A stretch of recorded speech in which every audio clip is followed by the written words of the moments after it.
Hello guys! Magre-review tayo ngayon ng inPods na binili ko sa Shopee. BantaYeah! BantaYeah! Okay, so ito guys, hindi to unboxing kasi nga nagamit ko na siya. So ginamit ko na talaga siya for 2 days para at least alam ko kung ano yung mga i-review ko sa bagong uso na inPods 12. Okay, so yung inPods 12 na to is binili ko sa Shopee. Hindi ko alam kung original ba to o hindi, pero so far, so good naman. Yung quality niya. Again mga kabantay, 2 days ko pa lang siyang ginagamit. Okay? So ipapakita ko sa inyo ngayon ang laman nito. Okay? So this is it. Ito yung inPods, yung casing niya. Okay, maganda siya. Hindi siya parang plastic lang, ano? Medyo smooth siya. Yung texture niya, parang hindi mumurahin. Okay? Yung case niya is also a power bank. So ibig sabihin, kapag full charge yung case niya, according sa manual, binasa ko, it can recharge fully the inPods 4 times. Okay? So, ang maganda sa ganito, kapag nalobat na yung inPods mo, pwede mo siyang i-charge with your case habang on travel ka. Hindi mo kailangan maghanap ng plug agad para isaksak yung inPods, o kaya hindi mo kailangan ng bulky na power bank, okay? Para i-charge mo yung inPods mo. Tsaka yung inPods, guys, is real wireless. Ibig sabihin, wala talaga siyang wire. So, bubuksan natin. Ipapakita ko sa inyo ang nasa loob. Okay? So, maganda siya. Okay? Ito yung inPods. Mamaya kukunin ko yan.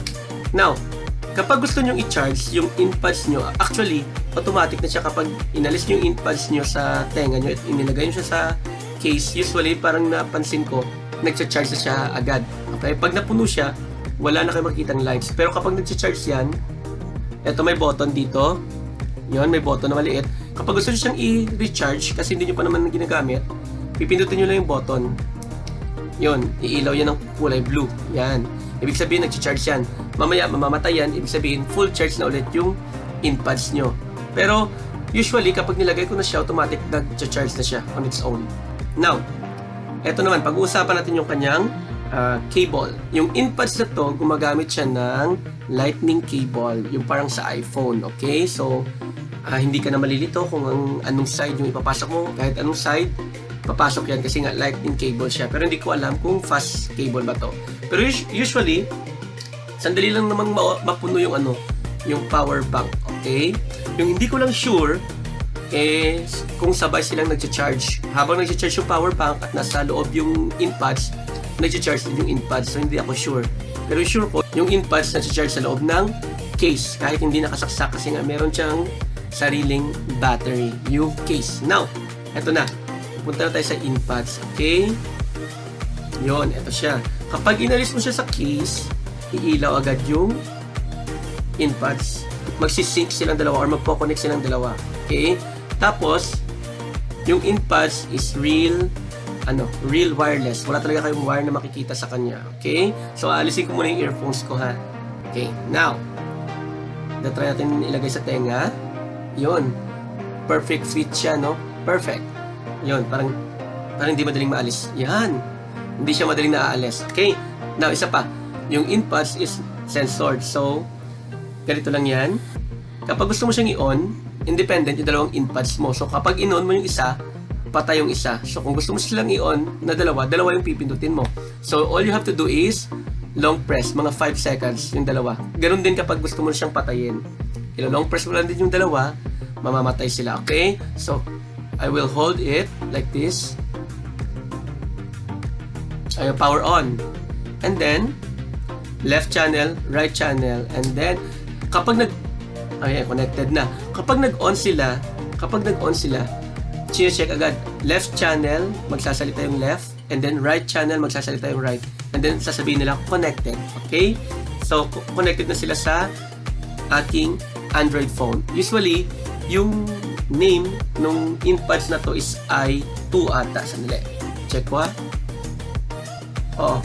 i12 pala. Usually, yung name ng inPods na to is i12.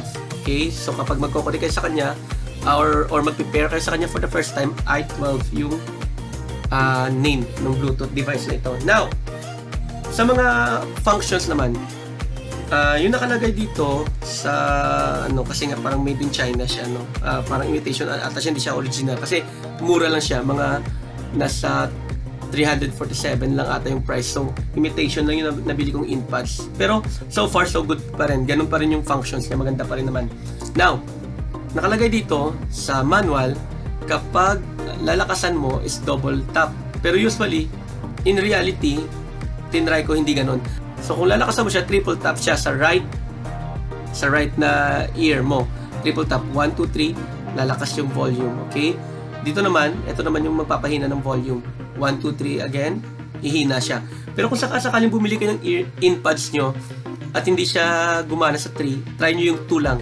2 taps lang. Kasi nga, hindi natin alam. Baka sa pag-program lang nila. No? Kasi nga, imitation yung nabili ko. Kaya 3 taps yung ginagamit ko para mag-increase ng volume sa right and then 3 taps sa left para mag-decrease ng volume. Now, ano man ang mangyayari kapag nag-2 taps ka sa left? Yung 2 taps ko naman sa left, magpo-pause and play kung ano man yung media na ginagamit mo kapag nanonood ka ng movie or nakikinig ka ng music. 2 taps, pause, 2 taps, play again. Okay. Tapos yung long press naman sa left na mga 3 seconds, mag-activate naman yung Google Ask mo o yung kung sa iPhone is yung Siri. Okay? So pag long press mo ng mga 3 seconds, mag-activate yung Ask Google.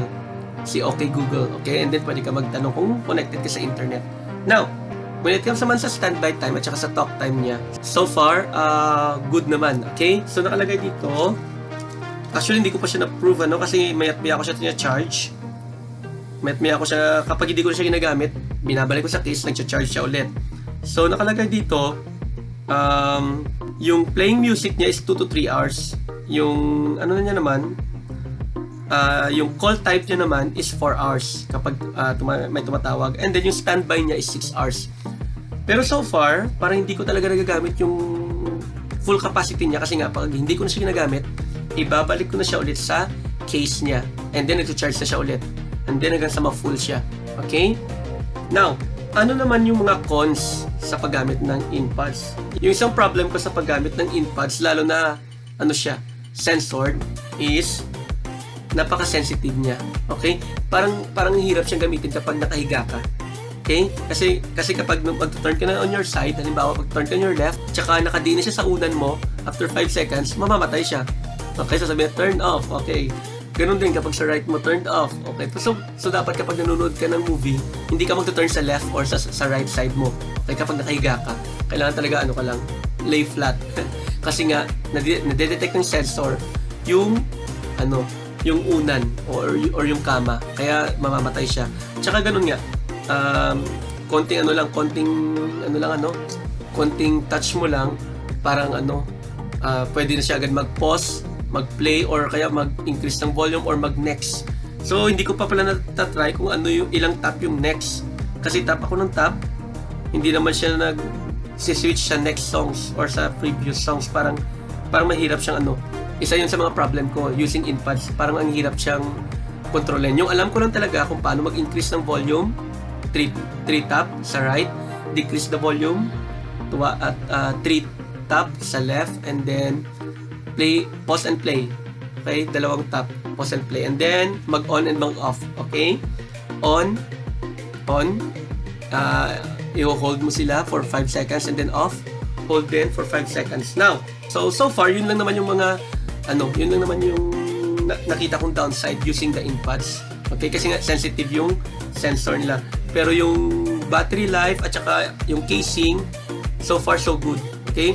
So para talagang parang pwede mo siyang gamitin whole day kasi nga pag hindi mo siya ginamit, pag nilagay mo siya sa casing niya, mag-charge siya on its own. And then, pag uwi mo na sa bahay nyo, pwede mo na siyang i-charge yung casing habang ginagamit mo yung inPods. Hindi kagaya noon sa ibang mga Bluetooth na earphones na kailangan itigil mo yung paggamit ng earphones mo kasi nga i-charge mo siya. Pero dito naman sa inPods, you can charge the power bank while using the inPods kasi nga independent sila. And then, ititigil mo lang yung paggamit ng inPods kapag ilalagay mo siya sa case niya. Okay, so, yung quality parang so far good naman. Again, 2 days ko pa lang siya nagagamit. Pero satisfied naman ako. And then, yung inPods pala is, yung Bluetooth niya is 5.0. Okay, so 5.0, ibig sabihin, Ano ba ibig sabihin ng 5.0? Mabilis. So, yung pinakabagong version ng Bluetooth. Okay, 5.0. And then, if comes naman sa kulay, may dalawa kayong group na mapagpipilian. Okay, meron diyang simple and macaron. Okay, eto yan. Simple and macaron. Sa itaas, macaron para mga pastels, para mga pastel colors sila, no? Yung macaron. Dito naman sa baba, yung simple. So, yung pinili ko, yung simple lang. Dapat bang bilhin ng inPods o hindi? Okay? So, mga kabantay, para sa akin, so far, sabi ko nga, sa 2 days ko na paggamit, satisfied ako. Ang ganda ng quality, ang ganda ng sound, at saka, parang hindi talaga siya mumurahin kahit na binili ko lang yung murang type niya. Okay? Hindi ko nga alam kung original to, pero sa tingin ko mga 90% imitation lang siya. Kasi nga yung original na inPod baka mahal, baka 1K plus or something. Pero so far so good. Kung maganda na yung imitation, how much more yung original kapag binili nyo. So again, yung inPods is real wireless. Okay? Real wireless siya. So talagang napakagang gamitin. Yun nga lang, kapag hihiga ka, make sure na walang mga sagabal dito. Kasi nga, nadedetect yung sensor and makukulitan kayo sa kaka-turn off and turn on niya. O kaya, kaka-increase and decrease ng volume niya. Or maybe, magne-next siya or mag-preview siya sa inyong playlist. Okay?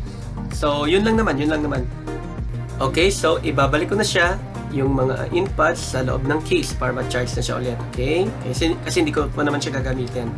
Yon. Pag binalik ko siya, mag-iilaw yan ng blue. Ibig sabihin, nag-charge yan. Yon. Yan, nag-iilaw na siya ng blue. Ibig sabihin, nag-charge na ulit yung mga inPods natin. Okay, babalik ko na yung earphones ko. Now, dahil usapang earphones tayo ngayon, mga kabantay, magbibigay ako sa inyo ng konting trivia. Bakit yung mga earphones natin ngayon, yung mga bagong earphones bakit siya may tatlong lines or tatlong rings sa kanyang jack? Okay? So, eto yan. Yung pinakasimpleng earphones noon, okay, meron lamang siyang isang ring. Okay? It separates the tip and the ground. Okay? Yung mga earphones na yon, meron lamang siyang tinatawag na mono sound. Okay? Di ba nagkakaroon ng stereo sound yung mga ganung earphones noon? Isa lamang siya. So, unlike ngayon, di ba ngayon kung mapapansin nyo, stereo na yung earphones natin. Separate yung sound sa left and sa right. Okay? Mapapansin nyo yun kapag nanonood kayo ng mga movies sa inyong cellphone. Di ba habang dumadaan yung sasakyan sa movie, from left to right, parang malakas yung left and then unti-unti humihina yung left, lumalakas naman yung right habang dumadaan yung sasakyan. Or meron din yung kapag nanonood kayo ng mga movie na biglang may sasagot sa kabila. Okay? Parang naririnig nyo siya sa right nyo kapag nasa right part ng screen yung sumasagot. Okay? Kasi nga parang parang nagki-create yung stereo sound ng 3D effect sa sound. Unlike sa mono sound lang, uniform lang yung left and right sound. Okay? So, before, isa lang yung ring, mono sound lang yun. Hindi pa siya stereo. And then later, nung na-develop na yung stereo technology, nagkaroon na ng dalawang rings yung mga earphones natin. Okay? Dalawang rings. Ibig sabihin, separate na ang left and right, okay, na earphones. Okay? So, meron ng bulto yung sound na parang ganon. And then, bakit ngayon is 3 na siya? Kaya bakit 3 na yung rings niya? Kasi nga, meron na siyang stereo, meron pa siyang microphone. Okay? So, 3 na yung separated sa audio jack natin. Yung left and right na earphones and then yung microphone niya. Kaya nagkaroon na siya ng 3 rings. So yun mga kabantaye, I hope na nag-enjoy kayo sa review natin sa inPods at may mga nakuha kayo ng mga trivia sa rings ng ating mga earphone jacks. Okay? So sa mga hindi pa nakapag-subscribe, sana mag-subscribe kayo sa aming channel ni Incheck and watch out for more trivias to come, more tutorials to come, and more vlogs to come. Dito lang sa BantaYeah! BantaYeah!